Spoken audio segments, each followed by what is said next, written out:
We are running out of time. What are you going to do with the time you have left? I say that if you don't reposition yourself, you could miss the best time in your life, in this season of life. Because we have got to change the way we think. We have got to change the way we function. We have got to change the way we deal with issues.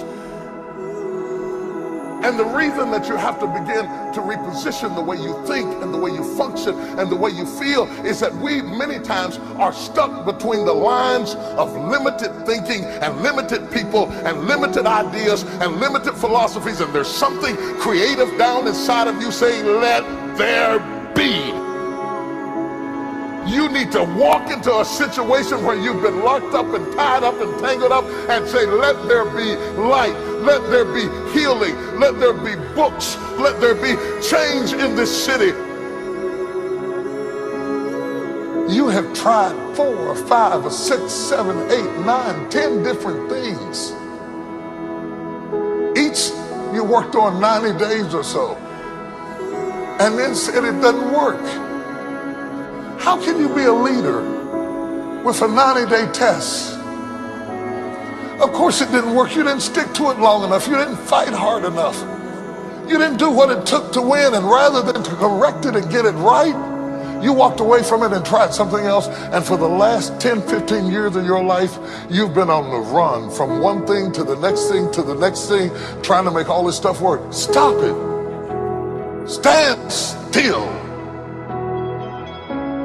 You have to have the courage to live with the pressure and the criticism. New levels bring new devils. You have to be tough. You have to be tough to be able to stand it. It's tough for keeping your kids encouraged while you secretly worried to death yourself. It's tough for getting ready for a birthday and don't have a birthday gift. It's tough for not being able to get the light bill paid and the water bill paid. It's tough. But what do we do with these moments? Do we just have them and go back home and wait for the next one? Almost like junkies getting a fix or smokers smoking a cigarette? Are we just habitually addicted to moments without being able to take that moment and use it strategically to do something in our lives?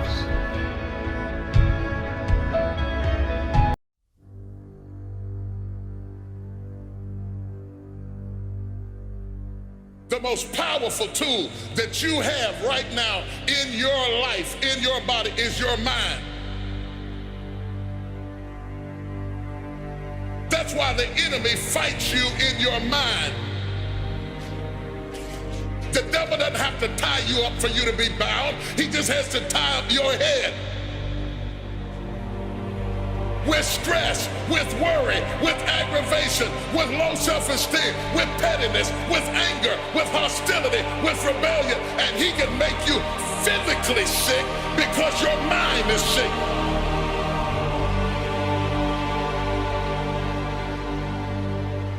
Lay your hands on your head and say, give me a new mind.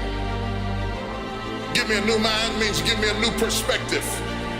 Give me a new perspective. Give me a new way of looking at my situation. Give me a new way of looking at my circumstances.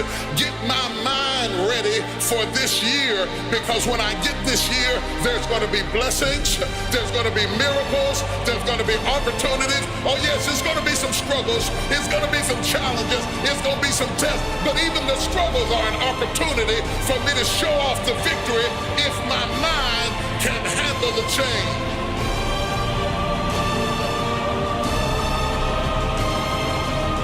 If you can take it, you can make it. If you can take it, you can make it. All right, you train, you fight way harder than those other guys, and you win. You get out from under them. If you can take it, you can make it. You can do this. Just gotta believe you can. This is my moment, and I am determined to live it. The mind is the battleground.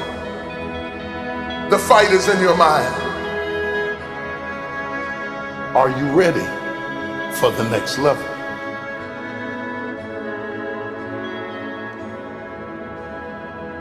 What are you going to do with the time you have left?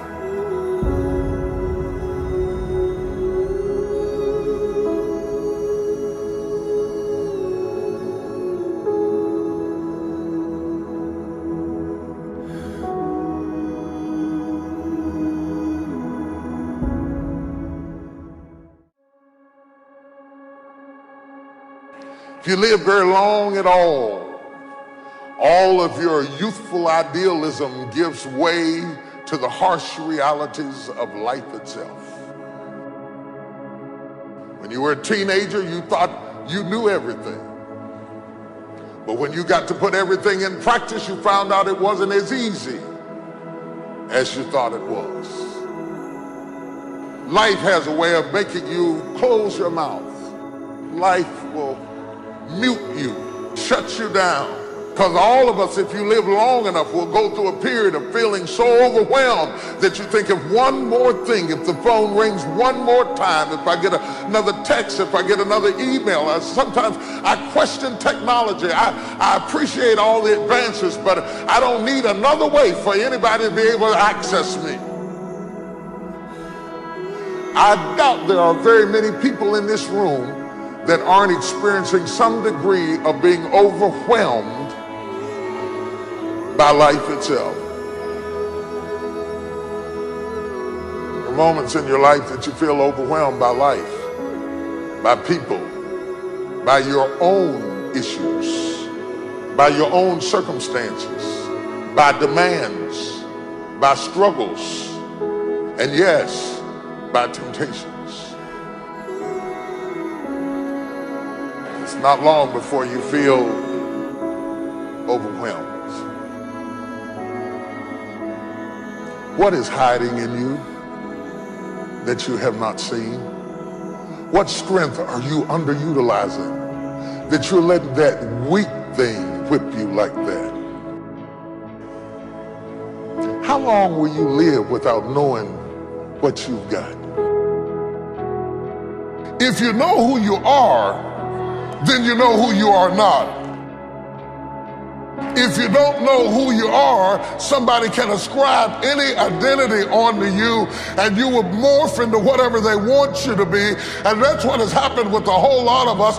Some of us have been 10 or 12 different people depending upon who we were with. Because we don't know who we are, we become whoever they want us to be. And then when they leave us, we are confused because we have no real understanding. We like to think that life comes to us in courses, but it does not. In reality, sometimes you got 10 issues and they all hit you in the same weekend. You may not like what you're going through. You may be stressed and overwhelmed. You may not be comfortable with your situation, but you got what it takes. What do you do when life does not seem fair? How do you deal with it when it is not what you expected? When you find yourself with mighty visions and mighty goals dealing with people of mediocrity.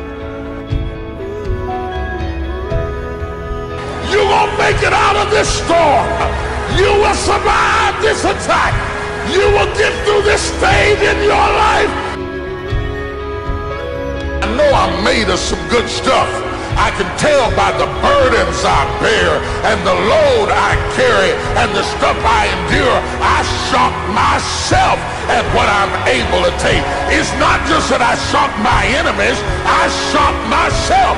They said I was going to die and I believed it, but through hell and high water, I'm still here. You don't know what you've got until all hell breaks loose. You don't know what you can take until the pressure is applied to your life. You don't know what you can endure until people stab you in the back and walk away from you. You don't know how much courage you have until you've been under fire and under struggle and under tribulation. You can't learn what's in you sitting back in a lazy boy chair hitting the remote control watching HBO and Cinemax. But when all hell breaks loose, that's when you get to see what you got.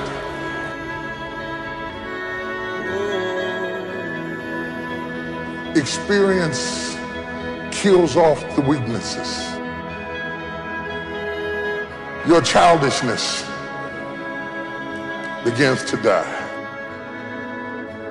Your fear begins to leave.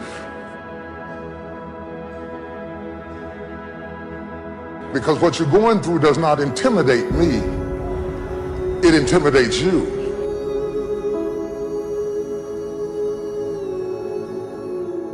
You can quit if you please. You can even take what you got and give it away to 70 other people. But you got what it takes. Because whatever you gave them came from you. You have what it takes. What are you going to do with the time you have left?